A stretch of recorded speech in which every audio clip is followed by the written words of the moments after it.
You hear the hooves before you see them, faint at first like distant thunder rolling across the earth, then louder, faster, until the ground itself begins to tremble beneath your feet, and something deep inside you realizes the stories were never just stories, they were warnings. For months we had heard them in whispers carried by traitors, broken soldiers, and hollow-eyed refugees.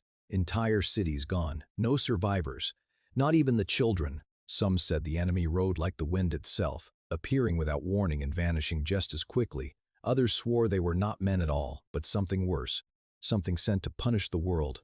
And still we did not believe it.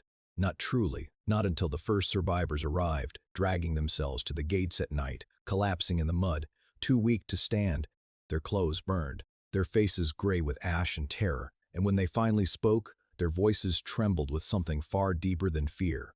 They spoke of riders who never stopped, of arrows that fell like rain, of an army that did not shout or rage, but moved with a silence that made it even more terrifying. And by the time their words reached us, it was already too late, because the smoke was rising on the horizon and the villages beyond the fields were already gone, one by one, swallowed without resistance. And suddenly the roads were filled with people running, abandoning everything they had ever known, carrying children, dragging carts, leaving homes behind without even looking back, all of us moving toward the same desperate hope, the city walls, the stone gates, the last place that still felt strong enough to stand against whatever was coming.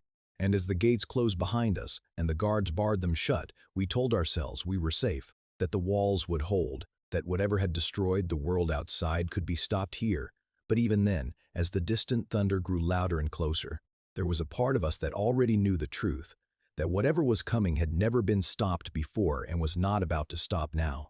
The gates closed behind us, and for a moment, just a moment, we believed we were safe, that the stone walls rising above us would hold, that whatever horror had swallowed the villages outside would break against these defenses and pass us by. But the Mongols did not leave. They did not rush the walls in blind fury or throw themselves at the gates. They simply waited, and that was the first thing that truly began to terrify us, because this was not how wars were supposed to work. There were no loud assaults, no desperate charges, just silence beyond the walls, and the distant movement of riders who seemed to circle endlessly, watching, learning, closing in without ever needing to strike. And days turned into weeks as the city swelled beyond what it was meant to hold. Every street crowded with families who had fled with whatever they could carry. Every corner filled with the noise of fear. Crying children, whispered prayers, arguments breaking out over space, over scraps, over nothing at all. And slowly, almost quietly, the truth began to settle in. The gates that had protected us had also trapped us. Food that once seemed plentiful began to vanish, rationed carefully at first, then desperately, until even the smallest portion felt like survival itself. And hunger crept in like a sickness, dull at first, then sharp, then constant, a gnawing pain that never left. And with it came the smell, a thick, suffocating stench that filled the streets as waste piled up, and the sick had nowhere to go. Disease spreading faster than any army ever could, taking the weak, then the strong, until death became something we saw every day. Bodies carried through the streets at dawn, fewer prayers spoken each time, fewer tears, because there were simply too many, and still the Mongols waited, never rushing, never wasting effort, cutting off every road, every chance of escape, every hope of relief, as if they understood something we did not. That time itself had become their greatest weapon, and from the walls we would watch them sometimes, small figures in the distance, calm, unmoving, as though they already knew how this would end. And at night, when the city grew quiet except for the sounds of coughing and distant weeping, a different kind of fear would settle over us, not the sudden terror of attack, but something slower, heavier, the realization that we were not being protected, we were being contained, waiting not for rescue, but for the moment when the walls would no longer matter. And then, one morning, the waiting ended, not with a warning, not with a grand assault we could prepare for, but with a sound that did not belong to anything we understood, a deep, cracking thunder that shook the walls themselves, and before anyone could make sense of it, a section of the city's defenses simply gave way, stone collapsing into dust, as if it had never been strong at all. And in that moment, the illusion shattered completely, because when the walls finally fell, it wasn't a battle, it was a slaughter, the kind of violence that moves too fast for the mind to follow. riders pouring through the breach with terrifying speed, arrows cutting through the air before anyone could react, people screaming, running in every direction, colliding with each other, trampling the fallen in blind panic, and there was no order, no defense, no last stand, only chaos spreading through the streets like fire. Because the Mongols did not stop, they did not hesitate. They moved with a purpose that made everything feel inevitable, as though the city had already been lost long before the first stone fell. And in that moment, survival became something else entirely, not courage, not strength, but instinct, raw and desperate, telling you to run even when there was nowhere left to go, to hide even when there was nowhere left to hide. Some tried to fight and were cut down instantly. Others fled into alleyways, into homes, anywhere that might buy them a few more seconds. But it never felt like enough because the sounds followed you, the hooves, the shouting, the sudden silence when someone was found. And then you understood, truly understood, that there was no escape, not in the way we had imagined, not through gates or walls or resistance, but only through becoming invisible, through disappearing in ways no one should ever have to consider. And so people did things they would never have believed possible, lying motionless among the dead, forcing themselves not to breathe as footsteps passed inches away, hiding beneath bodies, beneath blood, beneath the weight of what had just happened, hoping that stillness would make them unseen, while others ran beyond the city into forests and wilderness they did not know, choosing the unknown over certain death, pushing through branches, thorns tearing at their skin, not stopping, not even looking back, because looking back meant accepting what was behind them, and what was behind them was something no one could face and survive. And even as you ran, even as your lungs burned and your legs threatened to give out, there was a terrible certainty that followed you, a realization that this was not just the fall of a city, it was the end of everything you had known.